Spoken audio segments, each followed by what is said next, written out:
Hello, Cambridge, and welcome to What's That About, where we answer all your questions about the pressing issues of the day, brought to you by CCTV. One city councilor called our show a really important forum.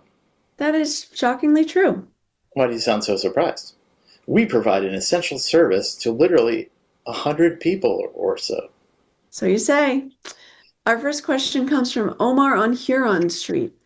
Omar asks, Cambridge has passed several reforms intended to encourage more housing, including the historic multifamily housing ordinance in February 2025.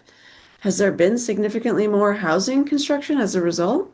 That's a good question. I mean, if you listen to some people on the council, there's been some big successes. Over 1,000 units of affordable housing are in the process of being approved or built because of the AHO, and according to a tracker put out by Councilor Kathy Zucchi's office, about 870 units of new housing, with 130 of those units set aside as affordable under inclusionary zoning, are also in the pipeline. To remind our viewers, we're talking about two different ordinances here. The Affordable Housing Ordinance, or AHO, was originally passed in 2020 and allowed for taller, denser projects for 100% affordable housing construction. Multifamily housing passed just last year and allows for 4 stories by right and 6 stories with 20% affordable housing included, all across the city with some compromise that including setbacks on all sides of the properties. Right. The intention of the AHO was to make fully affordable housing easier to compete with market rate housing and more likely to get built. Multifamily housing was intended to make it easier to build housing of all kinds in all areas of the city, while removing some historic injustices in the zoning system that had West Cambridge zoned for single family, while the poor areas of Cambridge had 3 or more stories.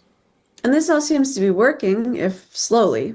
If anything, it'd seem people would want to tweak the system to get more housing built faster. But the NIMBYs, in fact, are not happy. There's been a push to roll back most of the recent changes we discussed. And Councilor Tim Flaherty, with co-sponsor Kathy Zucchi, have proposed modifications to change the ordinances to increase open space requirements on lots and reinstate parking minimums, severely handicapping the multifamily housing ordinance. Right? It seems to be a backdoor way to try to kill multifamily housing without actually coming out and doing it. Recently on Instagram and in her newsletter, Kathy Zucchi has been publicizing the alleged deleterious impact of the new zoning on Cambridge neighborhoods, read her type of largely wealthy areas, by exaggerating the number of demolitions of existing housing for multifamily housing type projects. She claims there are currently 148 teardowns in the pipeline now, and as many as 300 historic homes in the works to be demolished. Which is simply not true, as Councilor Mark McGovern felt moved to respond to on Reddit. Only 20 permits for full demolition have been issued, and several of those permits are for fully subsidized AHO housing, not multifamily. In fact, Mark agreed to come on the show to talk about his frustration with these attempts to turn back the clock. Our entire conversation is at this link. Boop. I asked him what he thought about the state of housing construction and Kathy Zucchi's fuzzy math on the housing numbers. In general, I think it's been successful in the sense that we are seeing more multifamily units, more multifamily buildings being built.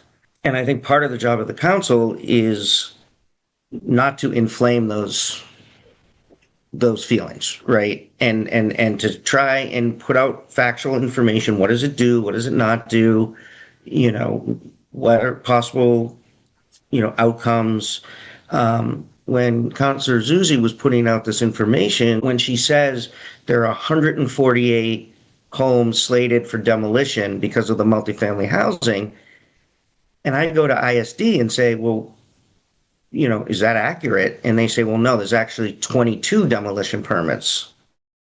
That's a big difference. It's important to note that as part of 2018's Envision Cambridge's plan, this community set a goal for 12,500 new units by 2030. And even with the new regs, we've only got about 3,000 more units so far. This new proposal would slow new housing production even more.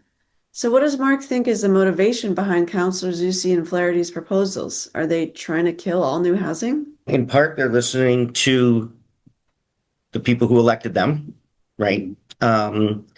And they're trying to be responsive, to that and to them. I mean, certainly in terms of Tim, I don't think Tim has made it a secret that, he kind of feels like Cambridge is built out and we probably shouldn't be building much more. Kathy, I think, continues to say that she supports building more housing. If you say you believe in supporting more housing and then you list off 15 requirements in order to allow that housing to be built, and those 15 requirements, result in housing being, financially impossible to build, and then the question becomes, well, how much do you support it, right? And at the same time, or perhaps in coordination, Doug Brown, a West Cambridge resident, has essentially put a procedural hold on both the AHO and the new multifamily zoning until the end of the summer, simply by submitting an ordinance petition with only 13 signatures.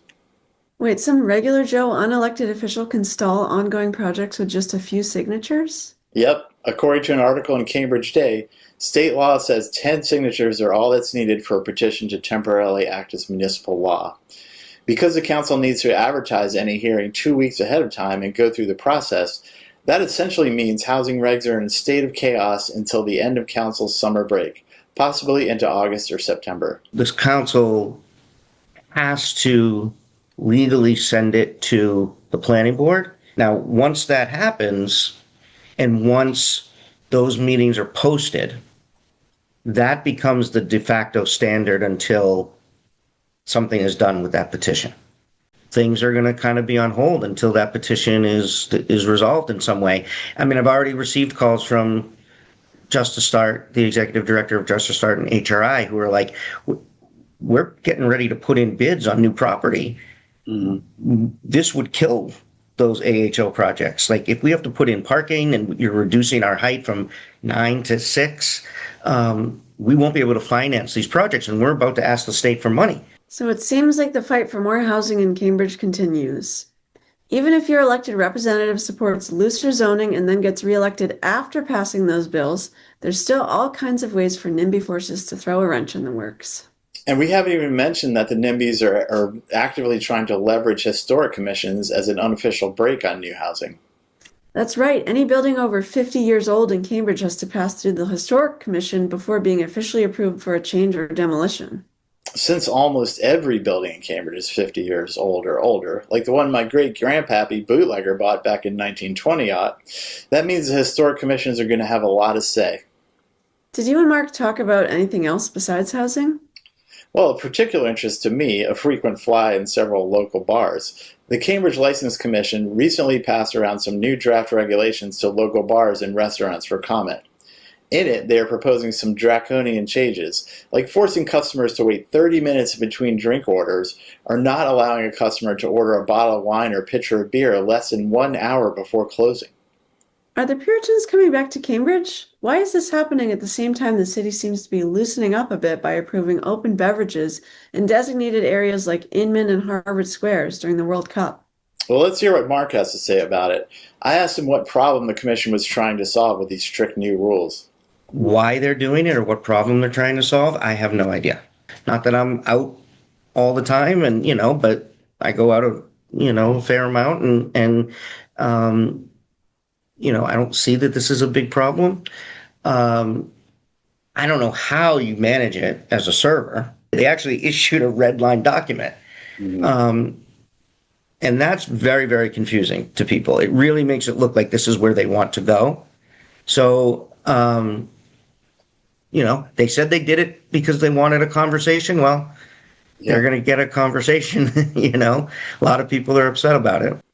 For our 100 viewers, the License Commission is made up of the fire chief, the police chief, and the chair, Nicole Moratti Ferrer, appointed by the city manager. And she was first appointed back in 2016, but the current manager, Yian Wang, did reappoint her once.